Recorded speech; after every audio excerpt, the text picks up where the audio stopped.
All right, welcome to a new episode of Piecing It Together, the podcast where we take a look at a new movie and try to figure out what movies inspired it. And it's been a few days since our last episode. Not really a break or anything like that. I mean, it was just Friday, but we were trying to get an episode up on Monday. Couldn't make it happen between the holiday and getting the house cleaned. Then we tried to get it up on Wednesday. We figured, what's a couple days late? Still couldn't get it. I just couldn't seem to get back on track after everything I was doing. But here we are. It's Friday. It's a new episode. Oh my God, only one episode during the week. How is the world going to survive with only one episode of Piecing It Together? I don't know.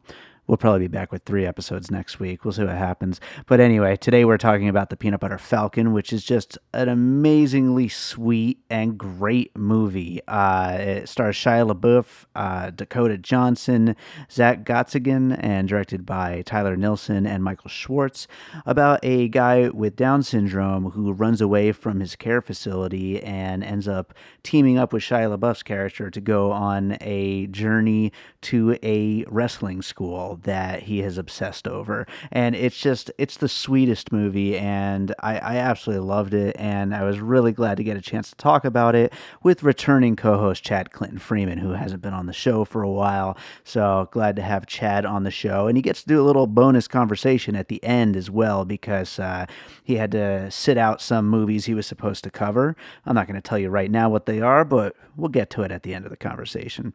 So with that said, let's get into it. Before we do, I want to remind you, make sure you're subscribed to Piecing It Together on your podcast app of choice, and rate and review us on Apple Podcasts. Follow us on social media at Piecing Pod. Join the Facebook group Popcorn and Puzzle Pieces. And yeah, that's enough. Let's get into the conversation. All right, so back with us. It's been a while, but our buddy Chad Clinton Freeman is back. How's it going, Chad? I am doing good. Yes, I am back finally. How you feeling? I'm feeling good. Feeling good. Yeah? Yeah. Yeah. Of course, I was supposed to be back on the show to visit the new Tarantino movie, Once Upon a Time in Hollywood. But actually, the day that it came out, I had to have eye surgery. So I was actually not seeing anything for about 10 days, really. So yeah, it was not fun. And still healing with the eye surgery, but I had a detached retina, but I'm getting better, getting there. So I'm glad that everything's healing up, it sounds like, and you're finally getting back out to the movies. And after we finish talking about Peanut Butter Falcon, maybe we'll give you a little chance to just give your brief thoughts on Once Upon a Time in Hollywood, because quite frankly, I don't even want to hear your thoughts that much on it, because I know how much you hated it. But we'll get to that a little bit later. Right now, we're talking about the Peanut Butter Falcon, which is a movie I think we both loved. No, definitely. Shia LaBeouf, so I went in with high expectations, and the movie delivered. So I was very happy. I did not have high expectations going in. I thought that this was going to be just too precious. You know what I mean? Like just too overly sweet and just kind of goofy. And I was shocked. I loved it. I mean, it's definitely one of the better movies I've seen this year. I mean, I think it hit all the points perfectly of the line that it's trying to ride and the story it's trying to tell.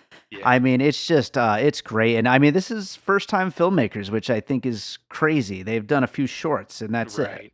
That's just wild. But we'll get into that and more of that as we're going through some puzzle pieces. I know you have quite a bit more than me today, so let's jump into your first puzzle piece. Okay, so the first one for me, I was thinking of this movie as I watched this one, and then at the end, as soon as the credits hit, I had the same reaction when I saw this movie as I did this one.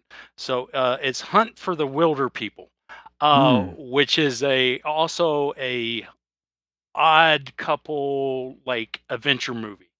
And both movies, as soon as the credits hit, there was just something so sweet about them that I actually cried. This movie made me cry. It was just such a sweet movie. Like you said, it wasn't too sweet, but it was a very, very sweet, very, very good-hearted movie.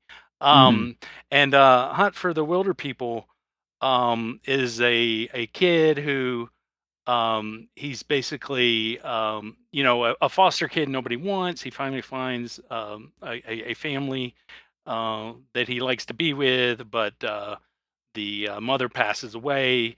The dad's just this grumpy old guy, so the kid decides he's going to run away. Hmm. And I don't remember exactly, but something happened. The guy ended up running away too, and it ends up being just like them out in the woods. Hmm. And at first they don't like each other, and then there's this weird bond between them, and it's just a very, very, it's sort of a take on, outlaw guy on the run type movie. There was a scene in Sure. here that was very, very much reminding me of it because there's a moment in Hunt for the Wilder People where they're ducking down on this hill, and these people that are looking for them go by, and the little kid, he goes over to, he says to the guy, he's like, this is just like in Lord of the Rings, and he's like so excited. And the moment in Peanut Butter Falcon, whenever they're dug down in the boat, whenever Shia doesn't know that the guy is there, and then all of a Yeah. sudden he sneezes, and then he's like, what the, and he hushes him. That moment there, it just reminded me a lot of that moment in that movie. But yeah, both very, very great, very, very sweet movies. And this one's even, like, to me, was even better and even just sweeter and not too sweet. The more I thought about this movie, it's kind of a perfect movie because it really it says a lot. It does, and Yeah. it is very, very, very, very sweet. It is. Yeah. Well, I this is a good time for me to admit that other than Thor Ragnarok, I have actually not seen any Taika Waititi Ah. films, which is insane. I know. I completely understand that. I will probably do my best. As we know, I don't watch many movies at home, but I will do my best to at least watch a couple of them before his new one comes out. Was it Jojo Yeah, Rabbit? Hunt for Wilder People, I definitely recommend. I actually saw that one Yeah. at the theater. We had some day where they sent us home at work in Vegas, and I was like, I'm going to the movie, and I didn't even know anything about it, and I went and saw it, and I was like, wow, Yeah. it's great. So Yeah. Well, that being said, while I haven't seen Hunt for the Wilder People, I have like I'm aware of it, and I right, absolutely could picture that being a great puzzle piece from like what I know of the movie. It totally seems to have that same kind of a feeling with right, that interesting. And I think like the idea of like a kind of odd couple buddy thing going on this like kind of Odyssey adventure, is right, going to come up in a lot of puzzle pieces along the way. exactly. Yeah. So, speaking of which, I'm going to go with my first puzzle piece, which, again, this is like kind of like taking like the buddy formula and doing Hmm. something really interesting and different with it that has never quite been done before. The combination of a man with Down syndrome and Shia LaBeouf, specifically. Shia LaBeouf, pretty much playing Shia LaBeouf. I mean, Yeah, pretty much. 100%, 100%. So I mean that's definitely a combo that we have not seen on screen before, and I was reminded of another combo I had never seen on screen before, and that is the combo in Swiss Army Man, which Ah, is just a total weirdo and a dead right, guy. right. Yeah, which it's like where exactly do you come up with that combination? And but once it's there, once they're playing off each other in their weird little ways, it's just kind of perfect. It's there's so much story there. There's so much comedy to mine from it, and it really really drives the thing in and makes it such an interesting pairing that I mean, I could have watched this movie for another hour. I mean, that the Right, pairing of these two people, there's so much there. There's so much to right. do with them, and I just think it's great. And we all know how much I love Swiss Army Man. Yeah, you know what? I didn't think of that movie, but here's the other element that really is well, a couple of elements actually very much kind of like that one is this one.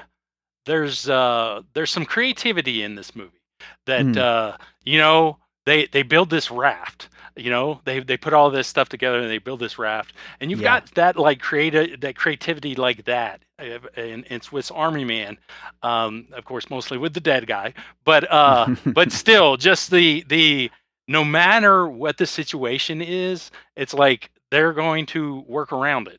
You know what I Yeah. mean? And they're going to get where they need to get.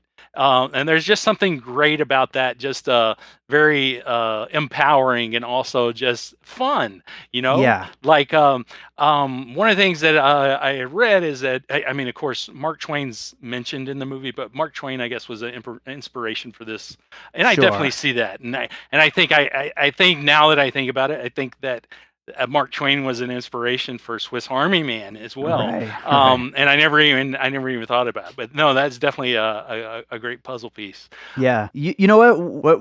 One thing that I think that's such a great point is it kind of it creates almost like a safety net. Where it's like you just know that these people like, yes, there's still tension to some of the drama and the action beats, but it's like you just know that things are going to be all right because these guys, they can kind of get through anything. Right. Yeah. Yeah, exactly. And like I said, I mean that's like just a really like wonderful feeling that it gives you it's like when you watch a movie like that it's Yeah. just like they can do anything, and then it makes and then you're like, well, look at them. I mean, Yeah. I can do anything. You know, it's a very empowering thing.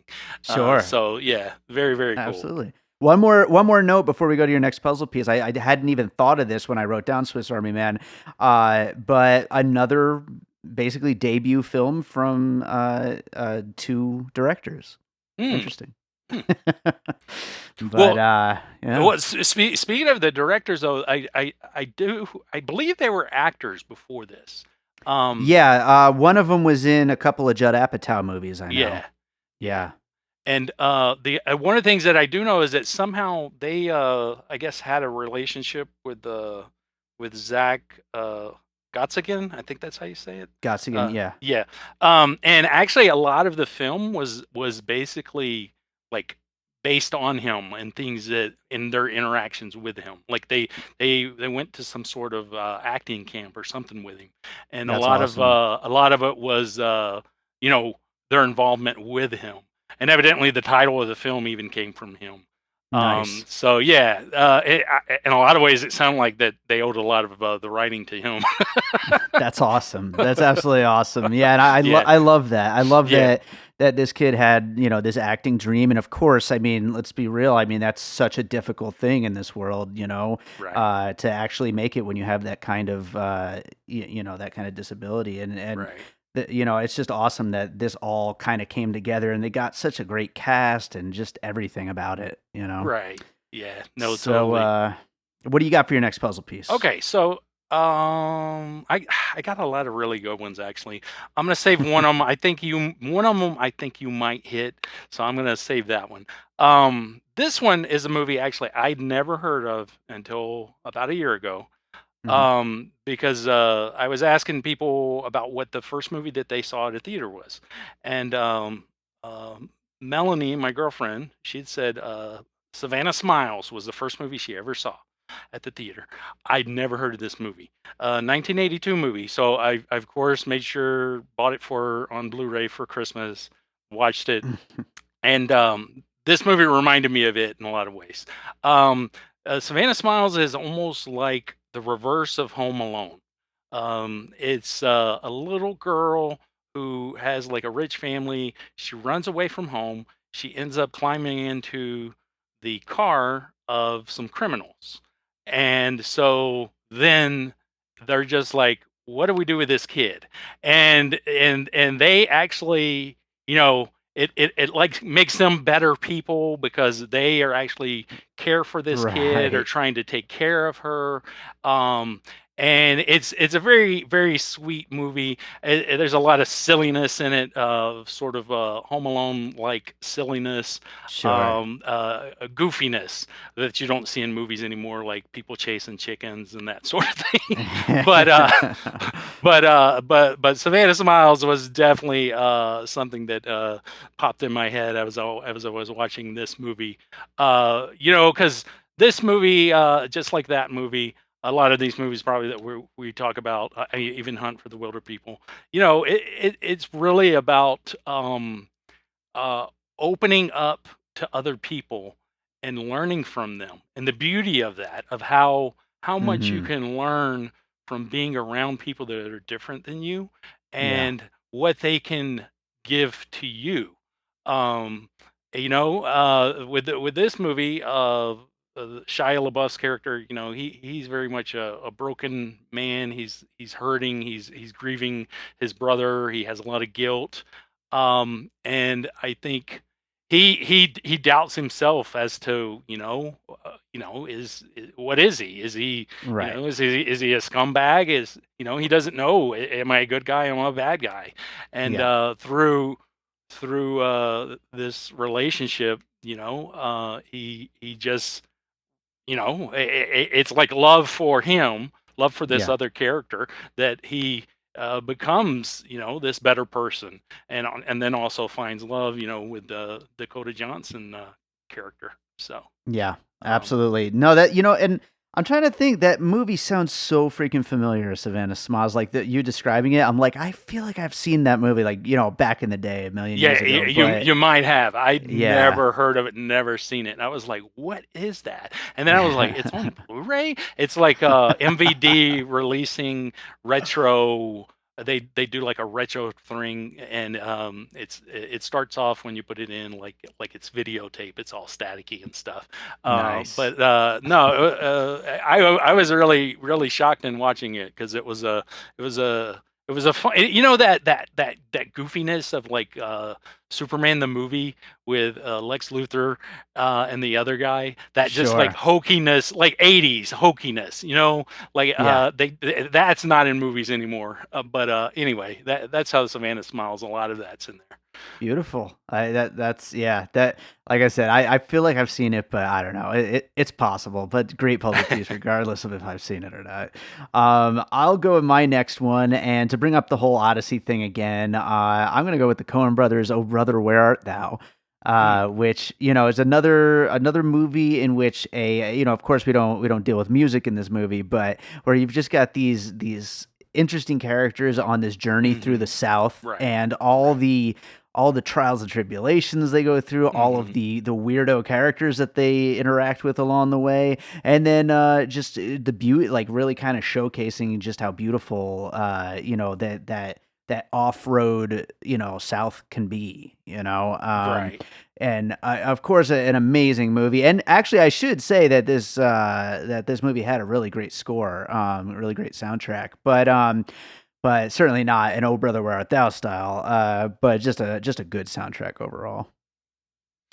I've never seen that movie. I tried to Ah, watch it. I've never finished it. well, you should watch that, and I'll watch Savannah Smiles. So, what do you got for your next one? Oh yeah, yeah. So Odyssey, I'll go ahead and bring up one. Two of these, because just the whole Odyssey element, especially when they meet the blind guy, just was very much reminded me of Clash of Titans. Mm, uh, Pick one, it doesn't matter. Just, sure. going on this journey and meeting these people. And it's almost like, there are these random characters that you meet, but it's almost like they play just as important part Mm, as, every step of the way. And I just felt like this was very much sort of just an indie stripped down version of that, hmm. Clash of the Titans, or Wizard of Oz, even. Um, and I mean, Wizard of Oz, even so, with how they're off to see the wizard, and the wizard ends up being a fake. And this one, they're off to see the wrestling school. They're off to meet the big wrestler, Saltwater. Wait, what was his name? Saltwater. Saltwater Redneck. Yes, saltwater redneck. And how, like, at first that was just like a letdown, because the wrestling school, of course, because this guy's been watching videotapes from the '80s probably, and the wrestling school is no more.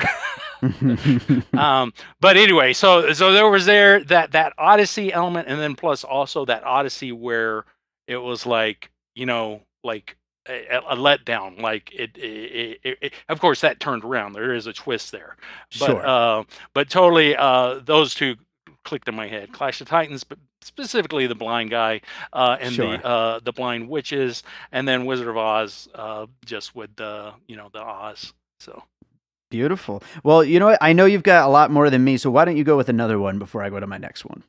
well, a couple that kind of tie in, not necessarily Odyssey, but close to that, but road trip Mhm. movies.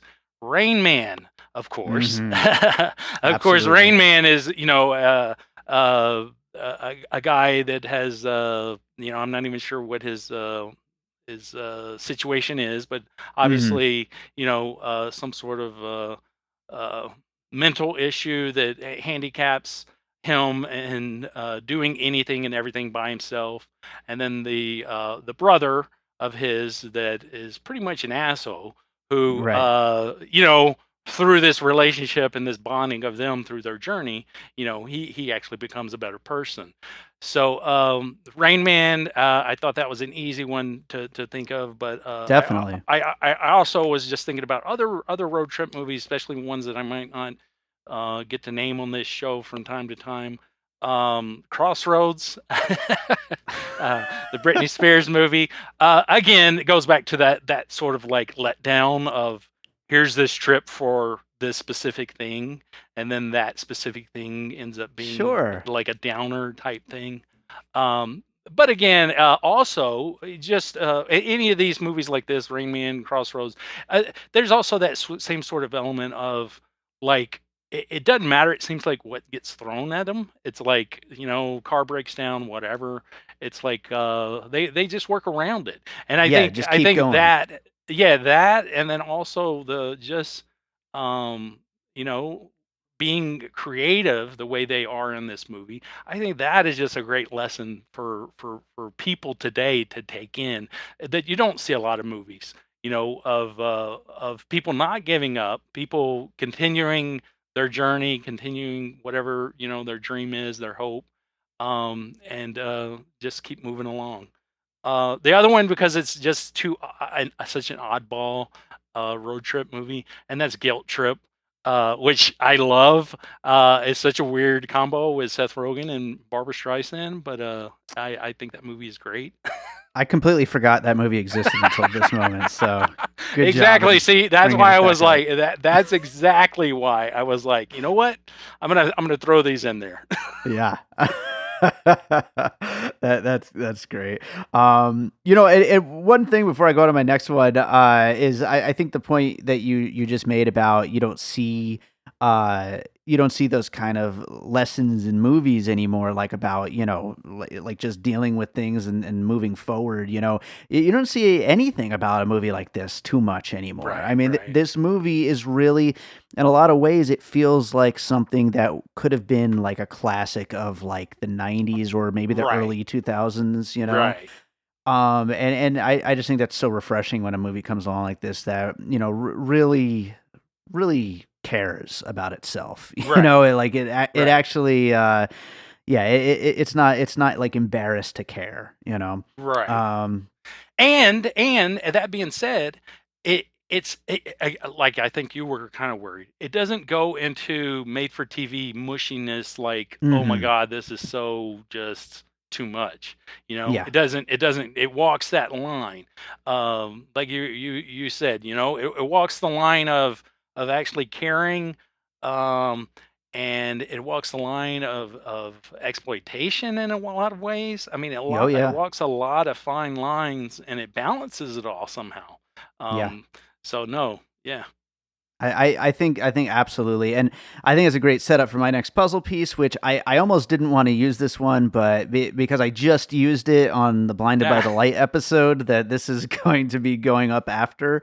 But it's hard for me when a movie is this sweet and this mm, quirky to not think of Little Miss Sunshine. ah, And add in the fact that it's a road trip movie. right, right, I mean, I had to bring it up yet again. And that movie does go a little bit over the line as far as into that like just too twee, silly, cutesy hmm, wootsy kind of a movie. But at the same time, it is exactly the kind of thing this is. I feel like the people who love Little Miss Sunshine would love this movie if they discover it. And I Right. hope more people discover it. I hope this gets some kind of good word of mouth. That's part of the reason I really wanted to do this episode, is because I want more people to see this movie. I just think it's so great.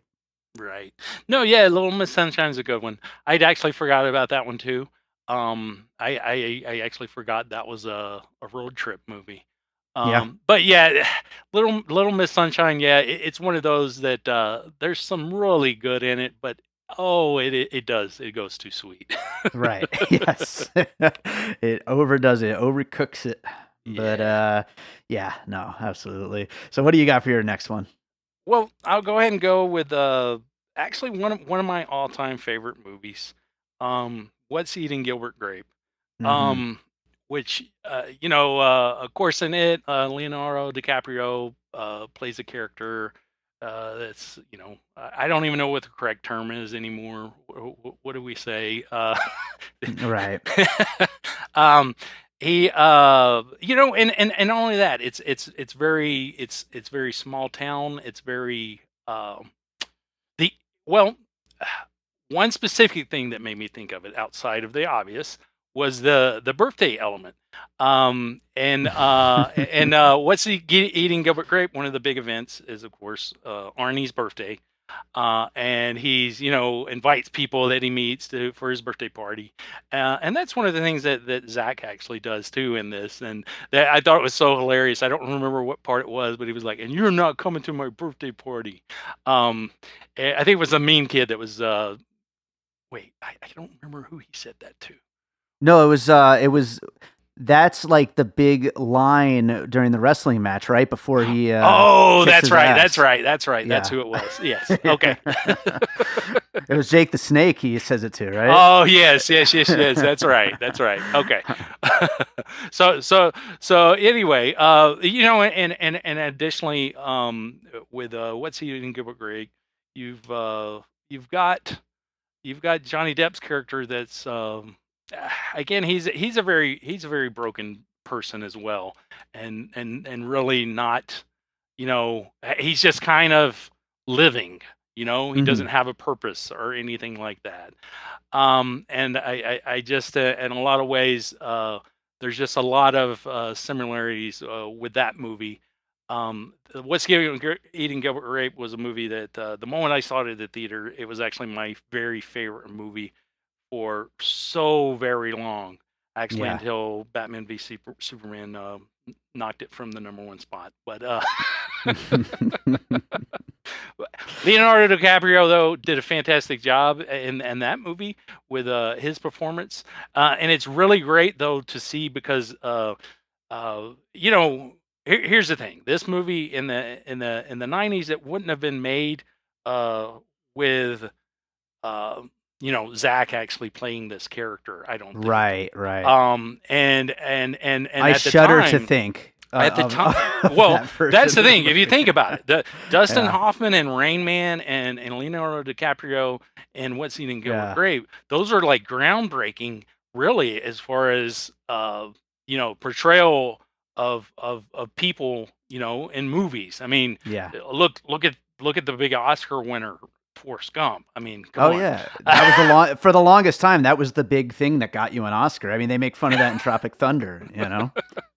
So, Yeah, so anyway, though, it's actually nice though to actually have somebody that's Down syndrome it's actually great. in the role.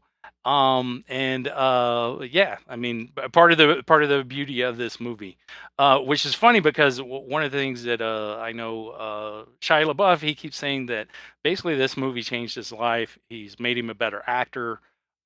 Just working with Zack, he has learned so much. He said just like interacting with him. I mean, basically, I think he went on this same journey that his character did, which Sure. is really really cool. So, Yeah, supposedly he got arrested for public drunkenness during this, right? yep, yep, yep. Yeah. So yeah, he must have been in rare form because Shia LaBeouf just to begin with. Yeah, So, but yeah, no, I absolutely, I I had a feeling you would bring that movie up, What's Eating Gilbert Grape, because I know how much you love it. And yeah, I mean, great puzzle piece. And I absolutely, I love that they gave this guy a chance to headline this movie, because it just wouldn't work today with some big Hollywood celebrity actor trying Right. to pull it off. So I mean, and it would have totally been so distracting, and it would have totally upset that balance that we were talking about a little bit earlier Right. of the riding that line Mhm. of exploitation. And I think it's just great the way they did it. Right. Um, so yeah, I'm gonna go with my next puzzle piece, which is back to the whole wrestling angle, Mhm. and I might be misremembering this movie a little bit. Okay, so let me just say that I only saw it one time in the theater. I was probably about 20 when it came out, Okay. so maybe I'm forgetting it a little bit. But the David Arquette comedy Ready to Rumble. Weren't they on a journey to go find some wrestler that they loved, and not to be trained by him, but to just get him back into the ring and all that? And that's kind of a little bit, along the same lines of the kind of thing Zach is looking for here. That's another one I actually never saw that movie. Okay, you're not missing much. Terrible, terrible movie, but I definitely remember laughing a little bit at it at the time, and just that idea of like this like faded glory wrestler, and these people, just these random people that are fans wanting to go, like, connect with them and Right. kind of bring them back. That made me think of that movie. Right. Well, I mean, and that's the thing, that's one of the beautiful things about this movie, is that, I mean, that fandom, that's in everything, I mean, Sure. that's that like everybody has that one or two or three people that they just obsess over, that they love, that one person is the greatest ever of whatever. And wrestling, movies, whatever. And I want to see the movie where Chad goes to Zack Snyder to get the Snyder cut. I want to see that movie. Puzzle pieces include Ready to Rumble and the Peanut Butter Falcon. Yeah. So let me see here. Let me try to. Okay. So I've got a puzzle piece. This one, it's one of those that takes it in the more, well, not in the more, it takes it in the exploitive direction. Okay. But Okay. I thought of it in watching this film, and that's the movie Rainbow Time, which it was on Netflix for the longest time. My sister actually recommended this movie to me because she loved it. It's about a guy, I think he's Down syndrome, and he and his brother used to always make movies. They would record movies. So you've got this videotape connection as well. Mm-hmm. And now in Rainbow Time, Shanzi, that's his name, Shanzi, um, which is played by a guy who is not actually. He's acting. He does a great Mm-hmm. job, though. He really does. But it's a very, very exploitive movie. Shanzi is a pervert. Uh, he likes to watch people have sex, that sort of thing. So it's actually I love the poster. I'm looking at the poster right now. It's great. it actually is a great exploitation movie, Mm-hmm. but it's pretty freaking great. It is. Shanzi's obsessed with Fonzie, and Rainbow Time, that's like the name of his video productions that he does, and he's a huge pervert. But anyway, definitely worth a watch. A lot different than this movie, but still, Sure. it did make me think of that movie. Awesome. Awesome. Yeah, no, I hadn't heard of this, but it sounds interesting. It's got a pretty good. It's got the Jay Duplass and Melanie Linsky. Yeah, yeah. Sounds good. Oh, Tobin Bell's in it. Oh yeah. That's right. Yeah, yeah. Nice, nice. All right, I'm gonna go with my next puzzle piece. Actually, my last, unless something pops in my head. Okay. But this is actually two movies together, and that is the Emil Hirsch vehicle Into the Wild and the Mm. Reese Witherspoon movie Wild. But Ah, both of them are just such great examples of like kind of just like a hiking wilderness right, kind of movie. And we kind of touched on it already a little bit, but this movie is just that spirit of just keep going and keep going, right, and they just keep finding ways around their environments and like to right. get through all these issues in the environment. And so there's plenty of movies like this, but those were the first two that like Right. just kind of came to mind for me. Right, yeah, and that's funny, I didn't think of those. Again, those are, both kind of like Mark Twain kind of like movies in a way. Absolutely. Yeah. Really the only time, outside of indie films, because those are like big indie films as this is, Sure. you know what I mean? Indie films are indie spirit films anyway. Um, Hmm. Outside of those, the only time you see this sort of type of movie, I think, are in like Disney animated movies. Mm. Yeah, Moana yeah. just comes to mind to me. Sure. Uh, so yeah, no, those are both good ones. Now I've got two that I kind of have as a pair. I thought for sure you were going to bring one of these up. It's funny Okay. because you probably thought I was going to bring Into the Wild. What's the Reese Witherspoon one called? I forgot. Wild. Wild. Okay, yeah, that's right. Yeah, yeah. I like that one. I saw that one at the theater. I did like that one. Yeah. The other thing is with that movie too. She's going through with that one. It's all her. It's all her going through it mentally. With this one, Shia, his character very similar to her though. He experiences the flashbacks like she does, Sure. um, and he has these other people though to interact with because she's pretty much, I think if I remember right, isn't it pretty much her the whole Oh movie? yeah, it's a Yeah, one woman show, that movie, for yeah, the most yeah. part. That's what I was thinking. Yeah. On the same vein of those movies, I think, and you're gonna be like, oh yeah, why didn't I think of that? Mm. Mud, mud. Uh, Okay. I completely did think of that. I completely did. I didn't and you write it forgot. down. No, Ah, yeah, I didn't write it down only because I started thinking and I was like I guess I just was thinking like the point wasn't there, but absolutely you're right though. The like the setting, the feeling of right, it, like yeah, the yeah, feeling, the absolutely. cinematography, Yes, both yes. beautiful, the beautiful cinematography in this movie. I loved it, loved it. Yeah. That's what instantly reminded me of Mud, and then It was almost also, a piece for me. Almost. also just because, like in Mud, um, Matthew McConaughey, his character is he's a very misunderstood person, Sure. just like Shia LaBeouf, and it's almost like in Mud, the only one that sees him for who he Mm, is the kid, you know, and it's kind of like that in this one too. It's like sure. they're not judged the way society judges them, they're Mhm. judged for actually what's in them in their heart. Um Right. and not only that, just the grittiness, the dirtiness, the muddiness, the wetness. That's Yeah. what's great about this movie and that movie. Just very, very real, like setting.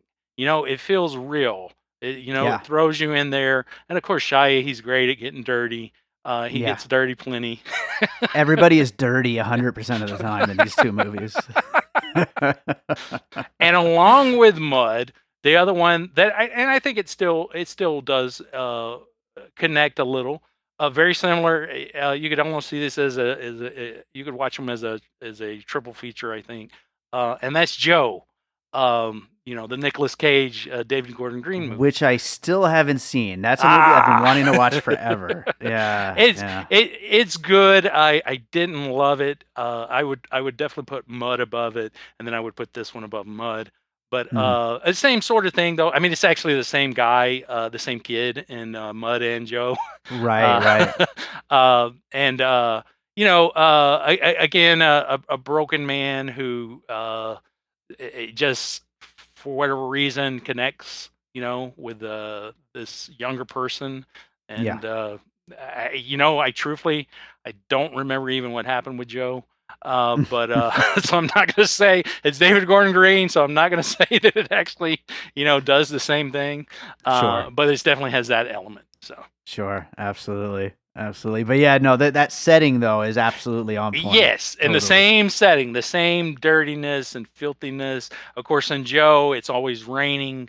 You didn't have that in this one. I don't remember. I don't think mud was necessarily that rainy either, but definitely just the whole dirty South, dirty Southern, which I just love though to see in movies, especially when it's Some shot so beautifully. Something that I could totally picture of having happened in mud, but I don't think it did. But when the convenience store guy just gives him that bottle of whiskey, he's like, you look like you could use it more, like that's Right. great. Well, so that's the thing is that some of these people in this movie too, the bit part people, Yeah, I love them, and I'm wondering if some of them aren't actors, like the guy in the convenience store, and then sure. the guy early on who tells Shia to go home. Hmm. They're just Oh, he was so great. yeah, they're Yeah, just so real. They just seem like real people, and I was just wondering if those had actually been just real people that they had squeezed in there. I don't know though. almost Um, almost gives a little bit of a Richard Linklater vibe of like right, mixing real people with these celebrities. right. Which, by the way, also just real quick before moving on, great freaking supporting cast. Like some people we didn't mention yet, Bruce Dern and John Oh yeah, Hawkes. yeah, Both just incredible. John Hawkes hasn't been in a lot lately. He like had this run for a while where he was in so many great movies, and he just hasn't been in that much. But he's awesome in this. yeah. And then the other guy, the saltwater redneck guy, that was Thomas Hayden Church. yes. Yeah, And yeah, he's great. to me he is almost like a Kenny Powers when he drove up in the beat up Camaro with the Sure. music blaring. Oh yeah, he was great. He's kind of like turned into this really interesting actor, like where he does these just strange parts. Like I don't know if you watch the show Divorce on HBO with Sarah Jessica Parker, but he's like the husband, and he's just so ridiculous on that show, and he's just really kind of gotten into this groove of just being just kind of a joke, kind of, Mm. but like it's just he's great though. He's really great. Yeah, I thought in this he definitely like the way we meet him, and Hmm. then for him to then put on that like I said like a Kenny Powers persona, Sure. I thought was really really great. Instead of it just being that from the get go, Yeah. it was great the way like I said, it's almost like a little twist there. It's a downer and Sure. then boom. So Yeah, absolutely. um, Everything works out. So what do you got next? Well, just a couple real quick, real specific thing that reminded me of Stand By Me was Mm. the scene where they almost get hit by the boat. Oh yeah, Just very similar. And again, Stand By Me is a journey movie as well. Them on the railroad tracks. Just that scene brought me back to that and Stand By Me.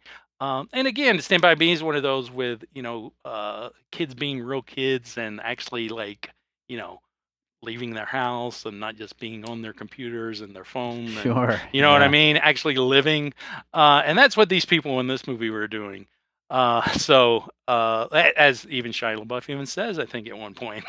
yeah. He's living. He's out here living, not living in a cage. Um, and Eddie the Eagle, which I had thought of Eddie the Eagle just because Eddie the Eagle is a character that everybody doubts, and then he just keeps at it, doesn't give up, Sure.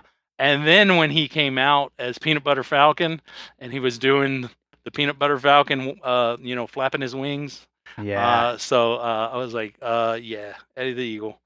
Hell Um, yeah. and then the last one that I thought of, of course, is a movie I love, and I actually rewatched it recently after I'd had my eye surgery. I rewatched it because I was watching movies just hearing them, and Mm. Hesher.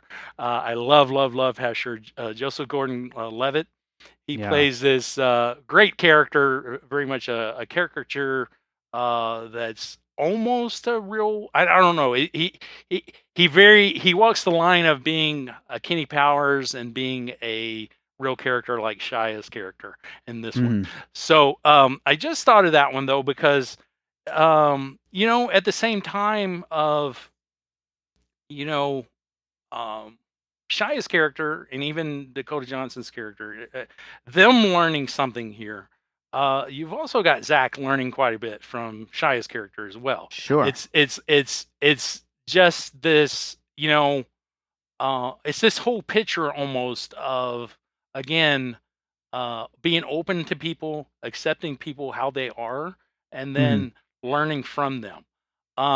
With Hesher, uh, you've got this guy who he comes off as a dick.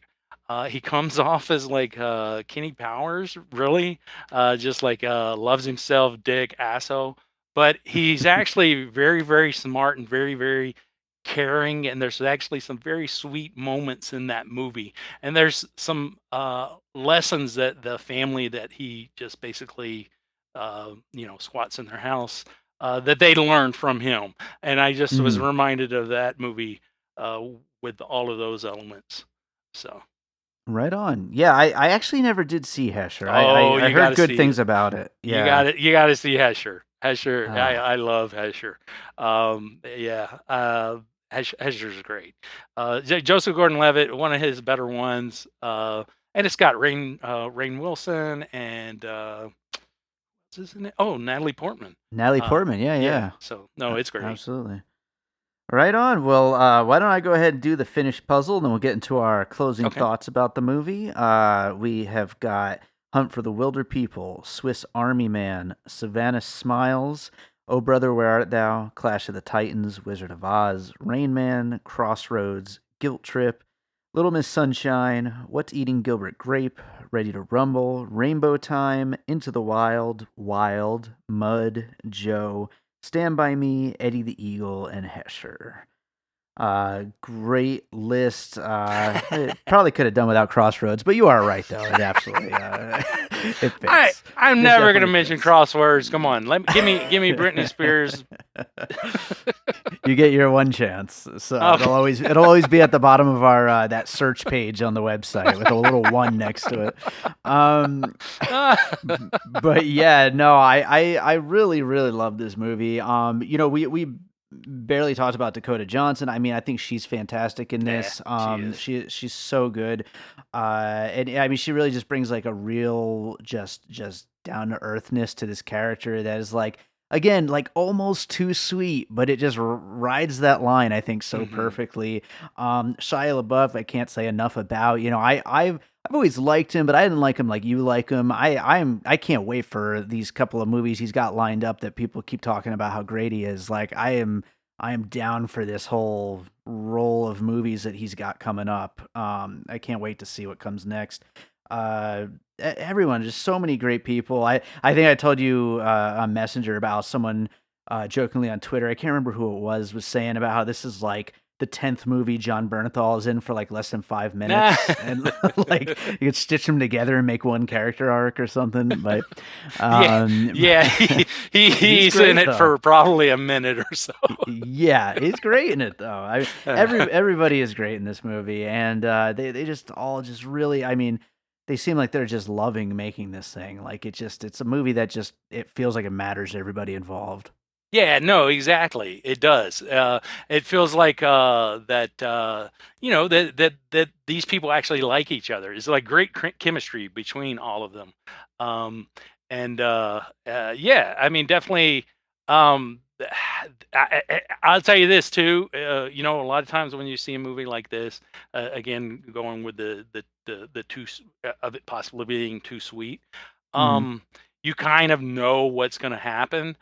I didn't know what was going to happen with this movie, Sure. and they did do a little couple of tricks. I feel like a couple of times where I was like, oh, and then it boom, switches. So Yeah. yeah, and Yeah. I actually like that. So it wasn't one where I knew what was going to happen. Even though you knew they were going to get out of every situation that they get in, Yeah. you still didn't. there's some nice surprises in there. Absolutely, absolutely. Well, I think that about does it. Do you have another movie you watched recently you'd like to recommend? What did I watch? You know what? I watched all of the Into the Darks, the Hulu Bloomhouse movies. I heard about that. Yeah, Yeah. so they've done 11. I think they've got 12 total. So there's one more coming. They did them, once a month, and they did them themed around whatever like holiday. So there's one for like Mother's Day, Valentine's Day, and Christmas, Thanksgiving. Anyway, they're great. It's a lot like Tales from the Crypt. You like that sort of thing. It's very Mhm. much people, mostly a group of people in a house, and there's some sort of you know just different. They're different, even though how similar they are, because you can actually do a lot of things with that. There's one called uh,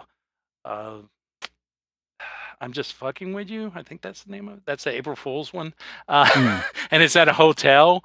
And it's actually pretty great. It's very, very weird and dark comedy. And then Nice. there's shoot, I can't remember any of these names. They're great though. I mean, I liked all of them except for basically that's what I'll say. I like them all except for one, School Spirit, which is the back to school one. Didn't care for it. Mm. No, it sounds cool. So, I mean, it sounds like an interesting show. I've heard a lot of good things about it. Yeah. Well, Um, Bloomhouse these days is pretty much on fire. I mean, they really are. They do oh, some great sure. stuff. They just announced today a movie where Vince Vaughn body switches with a teen girl or something like that. I that I'm in already. So it's like a Freaky Friday or something. I mean, I guess so. I just read the headline, but that could yeah, be interesting. So, yeah, as long as I want them both on screen, I want him, yeah. the girl as him, and then him. I want to see that. I'm in 100%. No, speaking of, we're talking about Shia LaBeouf and how it seems like that he's kind of really coming around as to. I mean, I love him. I think he's been doing all kinds of great stuff. Sure. I like pretty much everything that he does. But yeah, Honey Boy, I'm super excited for that. Oh yeah. But my point was Vince Vaughn. He's doing some really interesting things too lately. Yeah. Hell yeah. So I love the career path that Vince Vaughn is on currently. Very interesting. Oh yeah. That you can say that again for sure. Do you have anything you'd like to plug, Chad? Well, I'll go ahead and mention Wizard Fest is back. Ironton Wizardfest, which we did the first year in November last year. It's back this November. Saw Harry Potter Wizarding World. It's lots of fun, and hoping to have another a fun year with some new and different things. Some of the things from last year back, but you know it's coming up pretty soon here into November, but uh, there is a great group behind this event, and it was very, very successful last year. So I think it's going to turn out good again. But Ironton, that's IRONTON, wizardfest.com or on Facebook. So Awesome. Well, Chad, I'm glad to get you back. I'm glad that you got through your eye surgery and seem to be recovering well. Would you like for me to start a timer right now for 5 minutes, and you can just unload on Once Upon a Time on Hollywood for 5 minutes? What do you think? You want to do I, it? I don't know if I got 5 minutes, but okay. 5 minutes or less. Let's put it that Okay, way. okay, okay. All right, timer's running. Get your thoughts in. All right. So yeah, Once Upon a Time in Hollywood, I was very, very disappointed. As far as movies I was excited for this year. It was my number one most anticipated movie of the year. And to be clear, you were supposed to be the co-host for it, in case people don't remember that. So, and you know, I mean, for the most part, I love Quentin Tarantino's movies, except for *Inglourious Bastards*. I love almost all of his movies, and I liked this movie less than *Inglourious Bastards*. I really, really did not like it at all. Where do I start? Clock's running out, Chad. I know. Get to it. So for me, this movie just felt very anti. The violence was very mean and nasty, and the violence was only against women, minorities, and hippies. It felt very anti-hippie. It wasn't anti-Manson, I didn't feel, just anti-hippie in general. I think had it gone more anti-Manson, had I seen Manson die, that's what I wanted to happen. I wanted Bruce Lee to team up. I wanted Bruce Lee and Pussy to team up with what's his name? Rick? Rick, because I did not like Cliff. Cliff, he got what he deserved. But Rick I loved. I wanted them to team up, go after Manson, and actually, kill Manson. Come on now. This movie just very, very much a disappointment for me. I really hated the Bruce Lee stuff. I was offended by that in many ways. The dog, why did it have to be a pit bull? It's very much what I took was that this was, as long as it's a white guy with the gun, and I say that some people mishear that when I say that, white guy with a gun, I mean that as a metaphor, because white guy with a dog, white guy with a flamethrower, okay? So white guy with a gun, as long as you're the white guy with the gun, the day will be saved.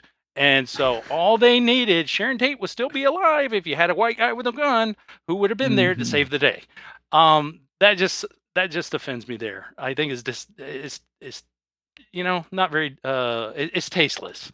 It to me kind of spits on the deaths of the people that actually did die, and it's very Trump-like to me. I feel like this is a totally not. And again, I don't think that this is necessarily how Tarantino meant it, but this is how I took it. It feels like the kind of movie that people that love Trump would love, and that they would be all over. And that might offend Tarantino if that were to happen, if they were to jump on board and be like, "Oh yeah," but because that's not him at all. He's usually about the minority, Sure. rising up. I didn't see this as an underdog movie. And of course, I didn't see it, I think, the way that some people do see it, because they, I hear that, it is an underdog movie, but I just did not see it that way at all. Some good in this movie, though. Leonardo DiCaprio, he's awesome. Dakota Fanning, the Fannings are amazing. She's awesome. Yeah, that's about it. See, I don't need 5 minutes. Well, I think I'm going to go see it again. So, I'll probably never see it again. I still hadn't seen *Inglourious Bastards* since I saw it at the theater and was disappointed. Again, I love Django Unchained. Django Unchained, it's one of my favorites of Tarantino. I think Pulp Fiction is my favorite, and Django is probably my number 2. I loved Hateful Eight. But yeah, not I don't know, this weird fantasy of alternate reality that Tarantino's doing. I maybe I just don't get it. So fair enough. All right. Well, I think I'm glad we gave you the moment to talk about this movie, because I did originally want you to be the co-host. So I'm glad you got to talk about it for a minute. And this was a great episode with the Peanut Butter Falcon. Everybody go see that. And yes. Chad, we'll get you on again soon. Right. But what's rule number 1? Party.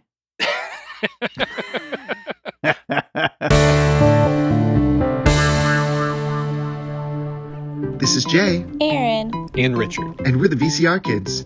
We rewatch movies from our childhood. They're mostly from the 80s and 90s. And we decide whether or not it holds up. Look up the VCR Kids on your favorite podcatcher and check out some of our past episodes. We've watched Hook, All Dogs Go to Heaven, The Mighty Ducks, and more. And check out our special episodes where we watch Harry Potter with our friend who has never seen them. Search for the VCR Kids today. We'll talk at you soon. All right, so I hope you enjoyed that conversation about the Peanut Butter Falcon, which had Clinton Freeman, and a little bonus conversation about Once Upon a Time in Hollywood, which, let me just say, I do not agree with anything he said, but you know what? That's his opinion, and he's allowed to have it, I guess. Kinda. So anyway, that does it for today. I want to remind you all to please make sure you are subscribed to Piecing It Together on your podcast app of choice. You can rate and review us on Apple Podcasts. You can follow us on social media at Piecing Pod. Join our Facebook group, Popcorn and Puzzle Pieces, where we're about to do a special episode of the podcast that's coinciding with a giveaway in the group. So that special episode is coming up this coming week, and make sure you're joining the groups. That way you can be a part of that contest and win something pretty damn cool. So yeah, check out Popcorn and Puzzle Pieces, the Facebook group that we have connected to the Piecing It Together podcast.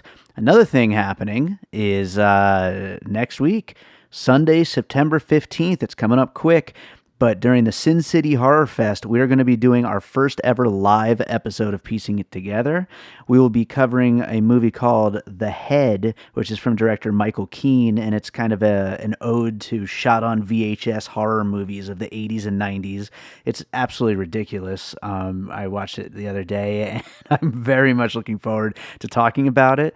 We've got Josh Bell as a co-host on the episode, who of course has been on the podcast many times. We also have Drew Marvick, who is a filmmaker here in Las Vegas and one of the organizers of the Sin City Horror Fest.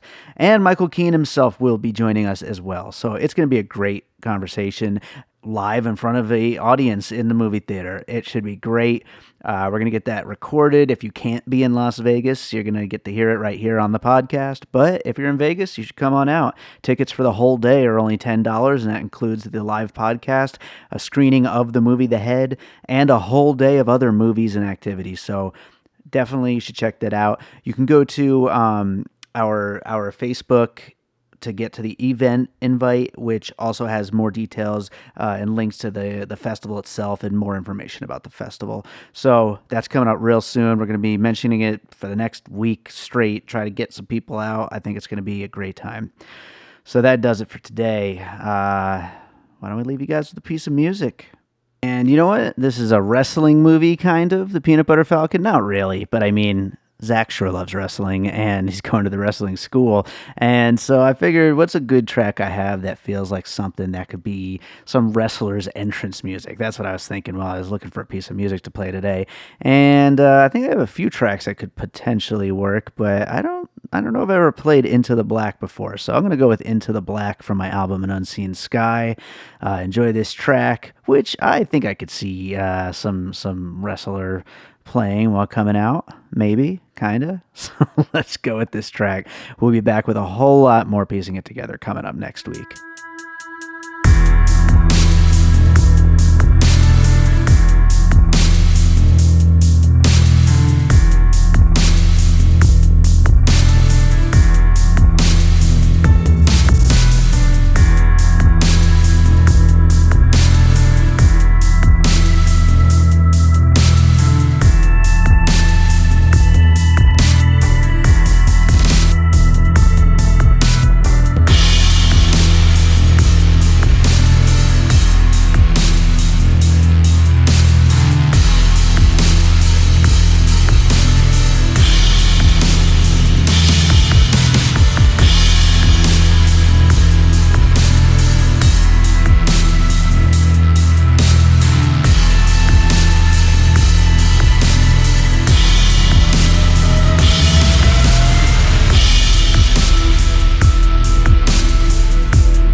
and all points west.